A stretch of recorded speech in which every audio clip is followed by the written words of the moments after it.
A CPFL Energia acabou de publicar o resultado do segundo trimestre de 2026. O mercado está batendo na ação, gerando essa queda de mais de 3% pós-publicação do resultado. No mesmo dia, a CEMIG segue subindo, mas você sabe, isso não quer dizer nada. E estou trazendo aqui esse vídeo da CPFL, primeiro porque eu acabei de atualizar o valor intrínseco da empresa na planilha de valor intrínseco. Segundo, porque o membro aqui, o Dayan, acho que é assim o nome dele, perguntou se eu traria uma análise da CPFL. E sim, estou trazendo aqui, que é uma empresa do setor elétrico, que atua principalmente no segmento de distribuição de energia, mas também ativos de geração de energia e transmissão de energia. O legal é que aqui no Investidor 10 você tem essa divisão dos negócios da empresa, de acordo com o peso que cada negócio tem na receita operacional líquida da CPFL. Então, a distribuição é 82% da receita, a geração 7%, comercialização 6%, transmissão 4%. Então, transmissão é um ativo de menor relevância na CPFL. Por isso que a gente fala, de maneira simplificada, que ela é uma distribuidora de energia, mas não 100%. Hoje em dia, na verdade, são raros os casos que você vai ter uma empresa pura em determinado segmento. A Taesa é um caso, a Isa Energia também, mas são casos raros, uma vez que a diversificação de negócios é sempre bem-vinda, porque eventualmente você pode ter oportunidade em outro segmento, enquanto que naquele que você atua já não tem mais tanta oportunidade. Então esse nível de diversificação aqui geralmente é bom. É claro que a empresa precisa saber atuar, exigir um retorno adequado, sob pena de a diversificação tornar a empresa pior. Então o perigo da diversificação é tornar a empresa pior. Esse é um alerta que o Peter Lynch já dizia nos seus tratados. E a gente está falando de uma empresa que negocia 8 vezes os lucros, né? Aparentemente muito barato. Se você pensar que no setor elétrico a gente está vendo as empresas negociando acima de 10 vezes o lucro. E um dividend yield alto também. O que justifica tudo isso? Vamos entender melhor. Primeiro aqui os destaques da administração. A partir aqui da mensagem da administração, a gente já tem uma noção do que aconteceu em linhas gerais com a empresa no período, segundo trimestre de 2026. Primeiro que o EBITDA, lucro antes dos juros, postos, depreciação e amortização, é o indicador mais utilizado, assim, não só na bolsa de valores, mas fora dela, para entender a capacidade de geração de caixa de uma empresa. A capacidade. Não necessariamente ela gerou isso aqui de caixa, tá? É a capacidade, é o potencial. E esse potencial foi de 3,6 bilhões no período. Isso foi uma alta de 17,4% na comparação anual, mas o que importa mesmo é no semestre, tá? Para você não ficar ancorado em apenas um período menor, e aí a sua análise pode ser enviesada. Então a alta foi de 7,8%, o que é substancial, porque você vai ver que essa alta superou a alta da receita. Então se eu gero, teoricamente, mais caixa do que aquilo que eu aumentei de receita, isso significa, a princípio, que eu sou uma empresa eficiente, porque meu lucro cresce mais do que a minha receita. Claro que no longo prazo a tendência é haver uma identidade entre crescimento do lucro e da receita. Por quê? Porque existe limite para a eficiência, o quanto eu posso cortar de gasto, o quanto eu posso ser rigoroso no controle de custos. Existe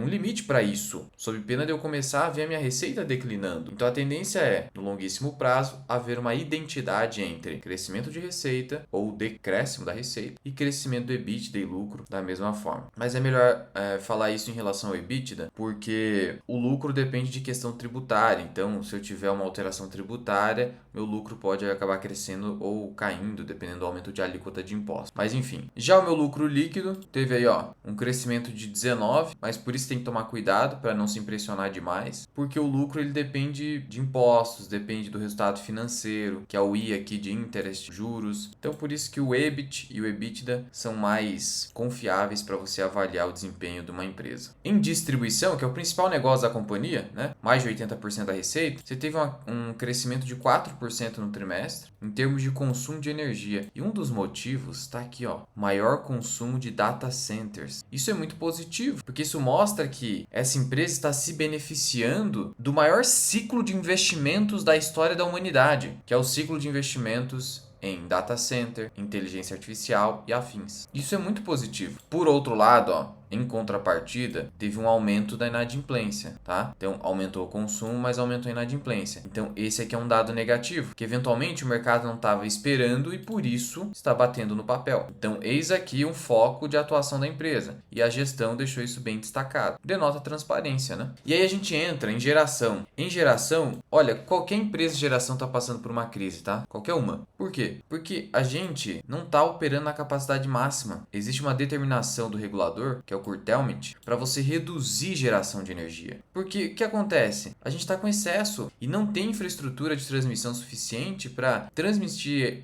a energia gerada para outras regiões do país, especialmente do norte e nordeste, e mandar para o sul e sudeste. Você tem um excesso de geração hoje no país. Até por isso que você vai notar no resultado da WEG. Por isso que é legal fazer essas conexões. No resultado da WEG, ela não conseguindo entregar crescimento suficiente no mercado interno por conta de falta de projetos de energia solar e eólica. Porque o pessoal não está investindo nisso, né? Vou ficar investindo se tem excesso de capacidade nesse momento? Então não dá, né? Em investimentos, a empresa segue investindo principalmente em distribuição, claro, seu maior ativo. A estimativa de CAPEX é de 6,5 bilhões, então as empresas do setor elétrico estão investindo muito. Isso é importante para o fluxo de caixa livre. Tanto que no outro vídeo, e essas estimativas eu permaneço com elas, eu considerei um CAPEX, até comparando com a CEMIG, de 5 bilhões, e daí o fluxo de caixa livre projetado próximo a 5 bilhões. Se o CAPEX for para 6, aí eu estou falando desse fluxo de caixa livre cair para 4 bilhões. Nesse sentido, a gente teria aqui uma empresa valendo fluxo de caixa yield, quando eu comparo o fluxo de caixa livre versus o valor de mercado, de 12, né? Essa seria valor de mercado versus fluxo de caixa livre. Agora, se eu colocar o fluxo de caixa livre em cima, aí eu chego no fluxo de caixa livre yield. 4 mil sobre 48 mil, que é o valor de mercado, 8,3%. Não é tão alto assim, mas ainda assim, comparando-se com outras empresas do setor elétrico, está melhor. Agora, sob a ótica do lucro líquido projetado, antecipo para você. A gente projeta aqui 6,5 bi de lucro. Se eu dividir pelo valor de mercado atual, eu estou falando de um earning yield de 13,45%, que é um bom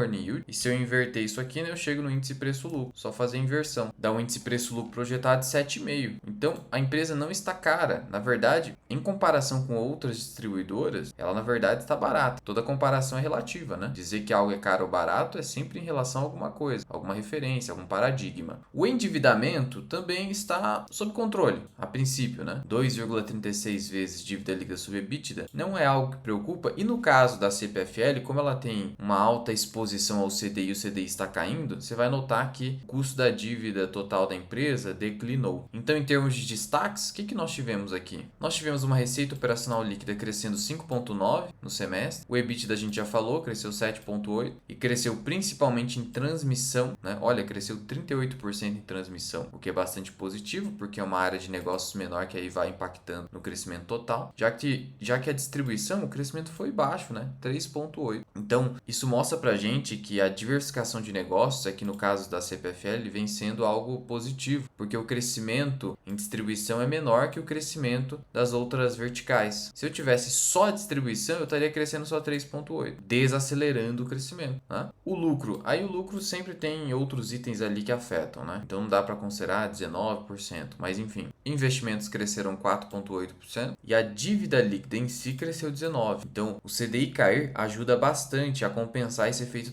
do aumento do endividamento. Por que esse endividamento está crescendo? Porque essas empresas estão investindo. E aí eu invisto com dinheiro do sócio ou prefiro distribuir esse dinheiro para o sócio na forma de dividendos e investir através do dinheiro do capital de terceiro, da dívida? Eu uso o capital de terceiro, especialmente quando o custo é mais baixo que o retorno que eu espero daquele investimento. Despesa com pessoal, que não é tão gerenciável assim, é um pouco gerenciável, mas enfim, teve um crescimento de 6,2% e o aumento nesse período decorre de acordos coletivos, é justamente o período para você fazer o reajustamento salarial. Então isso aqui não dá para gerenciar muito, né? É claro que é negativo você ter a despesa com o pessoal crescendo acima do crescimento da receita. Portanto, se a minha receita cresceu menos de 6 e a minha despesa com o pessoal cresceu mais, pelo menos nesse período foi negativo. Só que isso tende a se normalizar ao longo do tempo e o que mais importa no final das contas é pelo menos o EBITDA crescer, né? Porque no final das contas, o credor e o sócio, eles se beneficiam do aumento do EBITDA, não necessariamente da receita. Lembrando que a gente está no cenário de crise no segmento de geração de energia e aí em algum momento isso normalizando, tá aí mais um gatilho de crescimento do resultado da empresa. Resultado financeiro piorou 11,7%. Você saiu de um resultado financeiro negativo de 1,5 bi para 1,700, mas poderia ter sido pior. Por quê? Porque, de novo, o endividamento principal aqui está atrelado ao CDI. Vou até te mostrar. Então, olha só, custo da dívida saiu no segundo trimestre de 2025 de um custo de 14,3 para 12,6. Por quê? Porque a empresa está bem exposta aqui em CDI. Então, isso é bem positivo no caso dela. Luan, para esse tipo de empresa com risco operacional baixo, previsibilidade de receita, qual seria um nível de endividamento que não venha prejudicar o sócio? Eu diria que até 3 vezes o EBITDA seria o caso, tá? Então a gente ainda tem espaço e deve ser algo que vai acabar acontecendo, porque essas empresas estão investindo muito dinheiro. E aí, temporariamente, não dá para você esperar o mesmo nível de dividendo, preciso ter esse nível de expectativa. E aí a gente entra aqui na seção da inadimplência, que foi o dado negativo do período, digamos assim. Você teve um aumento na provisão, sim, empresa setor elétrico, especialmente de distribuição, precisa provisionar. Transmissão não, né? Porque não vai sofrer inadimplência. A distribuição, sim. Então eu tive aqui um aumento de 26 milhões de reais nas provisões e o índice PDD sobre receita bruta ficou em 1,08, teve um aumento, tá? E esse aumento é sucessivo. Desde o ano passado, que estava em 0,82, não para de subir. Então é provável que o mercado tenha pressionado as ações por conta disso aqui. É o que a gestão precisa resolver. A inadimplência está alta. Mas veja, as empresas e as pessoas físicas estão endividadas. Então até mesmo a conta de energia pode ser uma dificuldade. Então talvez não seja só culpa da empresa isso. Pode ser um pouco, mas a gestão está ciente disso e até destacando ali na mensagem da administração. Então, obviamente que eles estão trabalhando nisso, mas é difícil exigir milagre, né? Os indicadores DEC e FEC apresentaram redução, o que é positivo, tá? O DEC, o que é o DEC? Né? É a duração, FEC é a frequência. Duração do quê? Duração em horas de interrupções no fornecimento de energia. E aqui é a frequência média. E esses indicadores na CPFL são extremamente baixos, tá? Em CPFL Energia, ó, 5,74 e aqui na CPFL 3,21. São indicadores bem baixos. Só a título de comparação com a CEMIG, né? Para você ter uma ideia. E esses indicadores, quanto menores, melhor, né? Ó, o DEC da CEMIG em julho de 26 foi 8,43. Aqui foi 5,74. FEC foi 3,21 na CPFL, foi de 4,86 na CEMIG. Então, em termos operacionais, a CPFL é superior à CEMIG. Agora, a inadimplência na CEMIG, como você pode perceber aqui, está menos pior. Então, desse ponto de vista, a CEMIG está melhor hoje em dia. Lembrando que esses indicadores são ao ano, tá? Então, eu estou falando a duração em horas no ano, em média, que alguém fica sem energia. 5,74 horas no ano. E aqui é quantas vezes, em média, alguém fica sem energia no ano, 3,21. Então, realmente é notável a resiliência operacional, né, da qualidade do serviço da CPFL. Vale lembrar aqui também que a CPFL é a maior distribuidora em volume de energia vendida, tá? Então ela é gigante. E vale lembrar também que ela tem como controlador a chinesa State Grid. Então é importante que você saiba esse efeito, entre aspas, negativo do controlador e o baixo free float. O float bem baixo poderia ensejar eventualmente fechamento de capital, mas sinceramente, com a empresa negociando a 2 vezes o valor patrimonial, ter fechamento de capital é algo bem improvável. Então não é algo que eu me preocupo, pelo menos nesse momento. E pensando no lucro líquido, vamos lá, 3,3 bilhões de reais, projetado na minha visão de 6,5 bi, eu estou falando da empresa, como eu já disse, negociando a 7,5 vezes os lucros, e com base nisso, eu coloquei na planilha de valor intrínseco que a empresa vale quase 50 reais, havendo agora até uma margem de segurança superior a 15%. Por quê? Porque a cotação está caindo nesse momento, vou atualizar aqui no gráfico do Google, caiu em 3,60. Então eu estou falando que ela vale, vou colocar 50, tá aqui a 42, eu tenho uma margem de 19. Então hoje, na minha opinião, é a empresa mais barata da bolsa do setor elétrico, ainda mais com essa queda aqui, viu? E a gente está falando de uma empresa de alto retorno sobre patrimônio líquido. Olha o tamanho do ROI, acima de 20%. E isso é raro no setor elétrico, tá? Portanto, entendo que sim, a empresa está barata e que por isso, apesar dessa queda nas ações, não é porque o mercado interpretou como ruim, o dado negativo que eu vi ali basicamente foi inadimplência aumentando, que eu não vou deixar de revisar meu preço-alvo, o valor intrínseco para cima, se é assim que eu estou analisando a empresa. Eu não posso me deixar levar pelos movimentos de preço que o mercado realiza na ação no curto prazo. E para você ter acesso a essa planilha de valor intrínseco completa, com mais de 40 ações que eu mais gosto, acompanho ou que estão no meu portfólio pessoal de investimentos, eu te convido a se tornar membro aqui do canal Mirai Invest. O que você vai receber como membro? Mais de 100 vídeos exclusivos, mais de 75 postagens exclusivas, acesso à planilha de valor intrínseco e acesso à minha carteira pessoal de investimentos, que eu mostro as operações em posts ou assinatura, qualquer lugar aqui você já consegue acessar, e em vídeos exclusivos. Quando eu vou aqui no canal, em vídeos, eu separo por membros, ó, só para membros. Eu tenho todos os vídeos para membros aqui. Publiquei recentemente sobre Unifique, que apanhou sem razão do mercado. Então você vai notar que tem ação que deveria cair e sobe, e ação que deveria subir e cai. Esqueça. tá? Esqueça tentar prever o mercado no curto prazo, é loucura. Falei sobre a Sanepar, desse prejuízo, será que é preocupante? Expliquei ali e fiz a revisão do meu preço-alvo na empresa. Falei sobre Renner a pedido de um membro, né? Um membro acabou de pedir, eu trouxe um vídeo agora de CPFL, então eu vou trazendo esses vídeos exclusivos recorrentemente. Lembrando que você pode cancelar a área de membros a qualquer tempo, né? E é um valor irrisório e ainda você ajuda muito o meu canal, porque o YouTube ele recomenda mais os vídeos, até para você, vai ficar aparecendo mais os vídeos para você se você se tornar membro. Ele recomenda mais porque tá gerando mais receita para o YouTube. Então tem esse fato também. Mas se você não puder se tornar membro agora, também não tem problema. Só de você estar aqui comigo e comentar aqui embaixo, tirar sua dúvida, também já ajuda. Basicamente é isso. CPFL Energia está descontada. Qualquer sugestão, comenta aqui embaixo. Eu te vejo no próximo vídeo.